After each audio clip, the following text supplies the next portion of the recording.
Hey, John here with CryptoWithUs.com. Just taking a look at what's going around the crypto space today. Certainly by now, no means an exhaustive look around, but one nonetheless.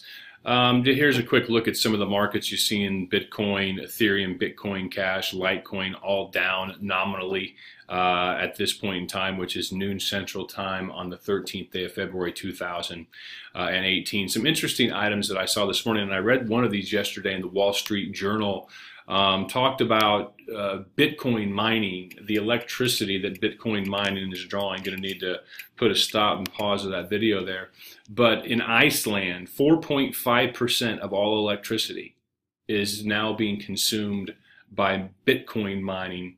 The article that I read yesterday in the Wall Street Journal talked about how the American Northwest, with its relative, in some spots, relative low-cost electricity due to, some hydraulic dams that generate electricity cheaper, that's becoming a place that Bitcoin miners are flocking to because of the electricity demands that it takes to mine Bitcoin, and using a number of computers or a number of servers running at high levels for long periods of time. You actually can increase your profitability by lowering your electricity costs. So hats off to those of you who thought of that. I always love innovation and ideas like that. Something from last week that came up, the Commodity Futures Trading Commission in the country, and one of the key members of that, the chairman of that, in fact, J. Christopher Giancarlo, was talking to the committee and the body of legislators there that,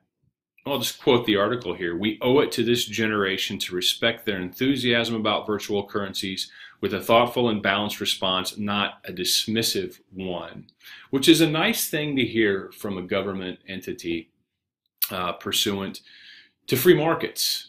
We'd like to say we're in a free market, but sometimes the government steps in. And if you're someone that is interested in crypto, which you probably are, otherwise you wouldn't be here, I'm not sitting here going to cast aspersions as to your political leanings, but you probably do have a little bit of a libertarian bent in mind, at least in some areas. I mean, I may be physically conservative, but I have a libertarian outlook in some other ways, and maybe even a liberal outlook in other ways. I'm kind of a in the middle mix, so to speak.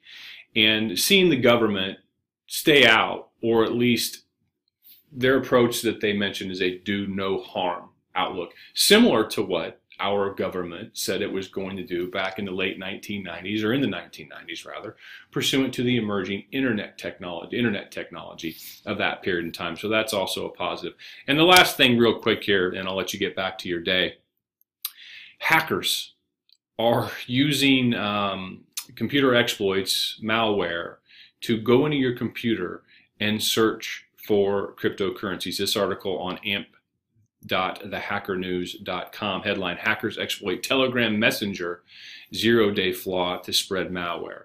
So I don't want to sit here and delve into all the aspects of this because frankly I'm not qualified. But what I am qualified to know is you don't want any cryptocurrency information that presently resides on your computer, your smartphone, whatever, to get into the hands of hackers who can then make that disappear.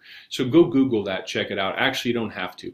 I'll put it in my blog for this day. You'll be able to see a link to that blog down below, and you can go there and read it for yourself. As always, thanks for watching.